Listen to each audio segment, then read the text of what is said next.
Hi ಎಲ್ರಿಗೂ ನಮಸ್ಕಾರ. Welcome to my YouTube channel Onnee's kitchen.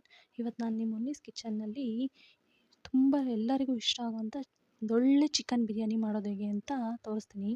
ಎಷ್ಟೋ ಕೆಲವು ಜನಗಳಿಗೆ ಈ ರೆಸ್ಟೋರೆಂಟ್ಗಿಂತ ಈ ಚಿಕ್ಕ ಚಿಕ್ಕ ಹೋಟೆಲಲ್ಲಿ ಮಾಡುವಂಥ ಚಿಕನ್ ಬಿರಿಯಾನಿ ತುಂಬ ಇಷ್ಟಪಡ್ತಾರೆ. ಆ ತರಹದೊಂದು ಚಿಕನ್ ಬಿರಿಯಾನಿ ಹೇಗೆ ಮಾಡೋದು ಅಂತ ತೋರಿಸ್ಕೊಡ್ತೀನಿ. ಇದಕ್ಕೆ ಬೇಕಾಗಿರೋ ಪದಾರ್ಥಗಳು: ಮೊಸರು, ಕೊತ್ತಂಬರಿ ಸೊಪ್ಪು, ಚಕ್ಕೆ, ಲವಂಗ, ಪಲಾವ್ ಎಲೆ, ಮರಾಠಿ ಮೊಗ್ಗು, ಕಸ್ತೂರಿ ಮೇಥಿ, ಟೊಮೆಟೊ, ಈರುಳ್ಳಿ, ಪುದೀನ ಸೊಪ್ಪು, ಮಸಾಲ ಪದಾರ್ಥಗಳು: ಧನಿಯಾ, ಚಿಲ್ಲಿ ಪೌಡ್ರು, ಅರಿಶಿನ, ಗರಂ ಮಸಾಲ. ನಾನಿಲ್ಲಿ 3/4 kg ಅಕ್ಕಿಗೆ 1 kg ಚಿಕನ್ ತೊಗೊಂಡಿದ್ದೀನಿ. ಇವಾಗ ಹೇಗೆ ಮಾಡೋದು ಅಂತ ನೋಡೋಣವಾ? ಇವಾಗ ನಾನೊಂದು ಕುಕ್ಕರ್ ಇಟ್ಟಿದ್ದೀನಿ. ಕುಕ್ಕರ್ಗೆ 150 ಗ್ರಾಮ್ ಆಗುವಷ್ಟು ಎಣ್ಣೆನ ಹಾಕೋತಾಯಿದ್ದೀನಿ. ಇವಾಗ ಎಣ್ಣೆ ಸ್ವಲ್ಪ ಚೆನ್ನಾಗಿ ಬಿಸಿ ಆಗಬೇಕು. ಆ ಬಿಸಿ ಆದಮೇಲೆ ನಾವು ಮಸಾಲೆ ಪದಾರ್ಥಗಳನ್ನ ಹಾಕೊಳ್ಳೋಣ. ಇವಾಗ ಫಸ್ಟು ನಾನು ಈರುಳ್ಳಿನ ಹಾಕೋತಾಯಿದ್ದೀನಿ. ಈರುಳ್ಳಿ ಸಣ್ಣದಾಗಿ ಉದ್ದುದ್ದಾಗಿ ಹಚ್ಚಿಟ್ಕೊಂಡಿದ್ದೀನಿ. ಈ ಚಿಕನ್ ಬಿರಿಯಾನಿಗೆಲ್ಲ ಈ ಉದ್ದುದ್ದಾಗಿ ಹಚ್ಚಿಟ್ಕೊಂಡೆ ಈರುಳ್ಳಿನ ಹಾಕೋದ್ರಿಂದ ತುಂಬ ಚೆನ್ನಾಗಿರುತ್ತೆ. ಇವಾಗ ನಾನು ಮನೇಲೇ ಮಾಡಿರುವಂಥ ಶುಂಠಿ ಬೆಳ್ಳುಳ್ಳಿ ಪೇಸ್ಟ್ನ ಹಾಕೋತಾಯಿದ್ದೀನಿ. ಈ ಶುಂಠಿ ಬೆಳ್ಳುಳ್ಳಿ ಪೇಸ್ಟು ಎಣ್ಣೆಲಿ ಚೆನ್ನಾಗಿ ಫ್ರೈ ಆಗಬೇಕು, ಹಸಿ ವಾಸನೆ ಹೋಗಬೇಕು. ಹಸಿ ವಾಸನೆ ಹೋದಷ್ಟು ತುಂಬ ಚೆನ್ನಾಗಿರುತ್ತೆ. ಈಗ ನಾನು ಇದಕ್ಕೆ ಪಲಾವ್ ಐಟಮ್ನ ಹಾಕೋತಾಯಿದ್ದೀನಿ. ಮರಾಠಿ ಮೊಗ್ಗು ಏನೇನಿದೆ ಅವೆಲ್ಲ ಹಾಕೋತಾ ಏಲಕ್ಕಿ ಅವನ್ನೆಲ್ಲ ಹಾಕೋತಾಯಿದ್ದೀನಿ. ಇದನ್ನು ಇವಾಗ ಹಾಕೋದ್ರಿಂದ ಆ ಘಮ ಹಾಗೇ ಇರುತ್ತೆ. ಅದಕ್ಕೆ ನಂತರ ಚಕ್ಕೆ, ಲವಂಗ, ಪಲಾವ್ ಎಲೆನ ಹಾಕೋತಾಯಿದ್ದೀನಿ. ಇದಾದ ನಂತರ ಕಸ್ತೂರಿ ಮೇಥಿನ ಹಾಕೊಳ್ಳೋಣ. ಈ ಟೈಮಲ್ಲಿ ನಾವು ಇದನ್ನು ಹಾಕೋದ್ರಿಂದ ತುಂಬ ರುಚಿಯಾಗಿರುತ್ತೆ. ಯಾಕಂದರೆ ಎಣ್ಣೆಲೇ ನಾನು ಹಾಕೋತಾಯಿಲ್ಲ, ಈರುಳ್ಳಿ ಮತ್ತು ಶುಂಠಿ ಬೆಳ್ಳುಳ್ಳಿ ಪೇಸ್ಟ್ ಹಾಕಿದ್ಮೇಲೆ ನಾನು ಇವಾಗ ಅದನ್ನು ಹಾಕ್ಕೊಂಡಿದ್ದೀನಿ ಪಲಾವ್ ಐಟಮ್ಗಳನ್ನ. ಇವಾಗ ಇದಕ್ಕೆ ಟೊಮೆಟೊನ ಆ್ಯಡ್ ಮಾಡೋಣ. ಟೊಮೆಟೊನೂ ಅಷ್ಟೇ ಚೆನ್ನಾಗಿ ಎಣ್ಣೆಯಲ್ಲಿ ಫ್ರೈ ಆಗಬೇಕು. ಎಣ್ಣೆ ಬಿಟ್ಕೋಬೇಕಿದು. ಟೊಮೆಟೊ ಚೆನ್ನಾಗಿ ಮೆತ್ತಗಾದಮೇಲೆ ಇದು ಎಣ್ಣೆ ಬಿಟ್ಕೊಳ್ಳುತ್ತೆ.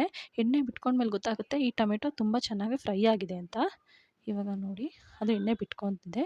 ಇವಾಗ ಎಣ್ಣೆ ಬಿಟ್ಕೊಂಡಾದ್ಮೇಲೆ ಇದಕ್ಕೆ ಮಸಾಲ ಪದಾರ್ಥಗಳನ್ನ ಆ್ಯಡ್ ಮಾಡೋಣ. ಧನಿಯಾ, ಚಿಲ್ಲಿ ಪೌಡ್ರು, ಗರಂ ಮಸಾಲ, ಅರಿಶಿನದ ಪುಡಿ ಇಷ್ಟನ್ನು ನಾನು ಚಿಕನ್ ಬಿರಿಯಾನಿಗೆ ಹಾಕ್ಕೊತಾ ಇದ್ದೀನಿ. ಇವಾಗ ಇದನ್ನು ಹಾಕ್ಕೊಂಡಾದ್ಮೇಲೆ ಚೆನ್ನಾಗಿ ಅದು ಎಣ್ಣೆಲಿ ಫ್ರೈ ಆಗಬೇಕು. ಇದು ಕೂಡ ಹಸಿ ವಾಸನೆ ಹೋಗಬೇಕು. ಎಣ್ಣೆಲೇ ಫ್ರೈ ಆದಾಗ ಎಣ್ಣೆ ಬಿಟ್ಕೊಳ್ಳುತ್ತೆ ಅದು ಸೈಡಲ್ಲೆಲ್ಲ. ಆವಾಗ ನಿಮಗೆ ಗೊತ್ತಾಗುತ್ತೆ ಅದು ಆಗಿದೆ ಅಂತ.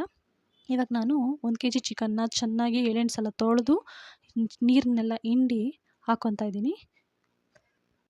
ಈ ಚಿಕನ್ನು ಸ್ವಲ್ಪ ಈ ಮಸಾಲೆ ಪದಾರ್ಥಗಳಲ್ಲೇ ನೀರು ಹಾಕೋಕ್ಕೆ ಮುಂಚೆ ಈ ಮಸಾಲೆಲೇ ಸ್ವಲ್ಪ ಬೇಯಬೇಕು. ಇದಕ್ಕೆ ಒಂದೇ ಒಂದು ಚೂರು, ಜಾಸ್ತಿ ಅಲ್ಲ, ಒಂದೇ ಒಂದು ಸ್ವಲ್ಪ ಆಗುವಷ್ಟು ಉಪ್ಪನ್ನ ಹಾಕ್ಕೊಂಡಿದ್ದೀನಿ. ಇವಾಗ ಇದು ಒಂದು 30% ಅಷ್ಟು ಈ ಚಿಕನ್ನು ಇದರಲ್ಲೇ ಬೇಯಬೇಕು. ಇದಾದಮೇಲೆ ನನಗೆ 150 ಗ್ರಾಮಷ್ಟು ಮೊಸರನ್ನ ತೊಗೊಂಡಿದ್ದೀನಿ. ಈ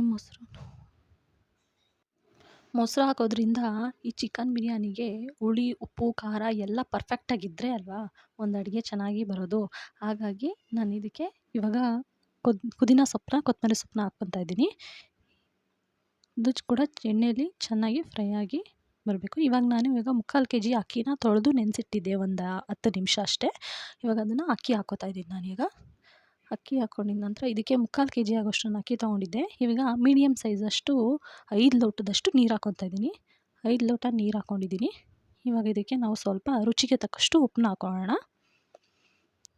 ನಿಮಗೆ ರುಚಿಗೆ ಎಷ್ಟು ಬೇಕೋ ಅಷ್ಟು ಉಪ್ಪನ್ನ ಹಾಕ್ಕೊಳ್ಳಿ. ಇದಾದ ನಂತರ ಇವಾಗ ಕುಕ್ಕರ್ ಮುಚ್ಚಳನ ಮುಚ್ಚಿ ಇದನ್ನು 2 ವಿಷಿಲ್ಲು ಹೊಡೆಸ್ಕೊಳ್ಳೋಣ. 2 ವಿಷಿಲ್ ಬಂದಿದೆ. ಈಗ ಒಳ್ಳೆ ಘಮ ಬರ್ತಾಯಿದೆ. ತುಂಬ ಅಂದರೆ ತುಂಬ ರುಚಿಯಾಗಿರುತ್ತೆ. ಸ್ಮೆಲ್ಲೇ ಬರುತ್ತೆ, ಅಷ್ಟು ಚೆನ್ನಾಗಿ ಬರ್ತಾಯಿದೆ. ನೀವು ಒಮ್ಮೆ ಮನೇಲಿ ಮಾಡಿ ನೋಡಿ ಎಷ್ಟು ಚೆನ್ನಾಗಿ ಕಾಣಿಸ್ತಿದೆ. ಹಾಗೆ ಘಮ ಅಷ್ಟೇ ಚೆನ್ನಾಗಿ ಬರ್ತಾಯಿದೆ.